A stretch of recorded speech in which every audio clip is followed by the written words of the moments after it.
Assalamu alaikum, dear democratic people at home and abroad. An election is not just about the day we cast our votes.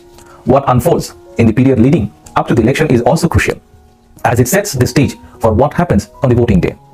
In the upcoming one-sided election on 7th January, a mere formality where the result of all 300 seats is predetermined, and Sheikh Hasina herself selects so-called winners. The pre-election environment is marred by state-sponsored violence and human rights violations. আসসালামু আলাইকুম দর্শক, very exclusive and important একটা সংবাদ নিয়ে আপনাদের সামনে উপস্থিত হয়েছি। পুরো ভিডিওটা অবশ্যই আপনারা দেখবেন। The fascist regime has used partisan members of law enforcement agencies, administration and the judiciary to suppress opposition activists and turn the election commission into a party affiliate. This dumb election, which is neither inclusive nor participatory and commonly rejected by Bangladesh Nationalist Party BNP, 62 pro-democracy political parties and the people of Bangladesh, creates a mockery to the nation's democratic aspiration. The intensity of Awami League's internal clashes and killings highlights that with or without political opposition or public participation, it's a party with violence ingrained in politics. The tainted election in 2014 and 2018 and widespread irregularities in the by-elections over the last 15 years prove that fair and credible election at any level is not possible under Sheikh Hasina. In 2014, Awami League grabbed automatic victory in over 50% seats, with not a single candidate competing against them. In 2018, the ruling party stuffed ballot boxes on the previous night, completing the election before it could formally begin. In 2024, having no credibility domestically and internationally, they are creating dummy entities to show artificial inclusion, including participant candidates and political parties, and even fake voters and observers. Not only that, Awami League is pressuring 12.8 million people by threatening to remove their social and financial benefits if they don't vote.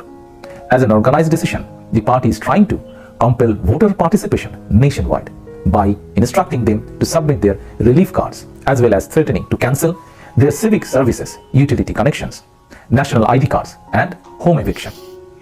There are alarming reports of voter intimidation among government organizations.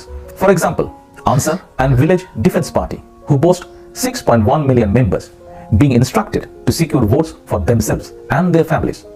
Shockingly, the police higher-ups are conducting meeting with the ruling party leaders to increase voter presence by force. Coercive measures like postal voting for all government employees and local government manipulation with benefit threats underline unprecedented irregularities. These kind of manipulations were rooted in BNP's grand rally on last 28 October, which changed the political landscape. The regime resorted to conspiracy and brutally suppressed the people's mandate in favor of our peaceful and non-violent movement. Awami League, in collaboration with partisan section of the police, orchestrated pre-planned anarchy on that day. BNP leaders and activists at all levels were then falsely charged, including in a horrific police death by ruling party thugs. In the last 2 months, around 25,000 of our party members have been arrested and 28 innocent individuals have died, including 9 in the police custody.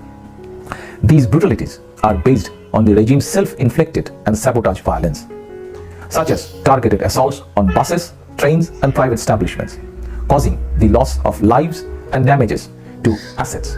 Despite Awami League's extensive history of arson attacks, the state apparatus manufactures false evidence to accuse BNP, engaging in a blame game to legitimize ongoing crackdown. I'm providing just 2 examples among thousands to underline that there is absolutely no substance in the politically motivated cases against our party's 5 million members and every democratic activist from every aspect of society who have challenged the government in some way. The Agriculture Minister's recent statement that all jailed BNP leaders would be released if they agreed to participate in the election is a reflection of a sheer judicial injustice. On the other hand, the quick release of a BNP leader who compromised by meeting Hasina and received Awami League nomination with all charges dropped overnight reveals further erosion of the rule of law.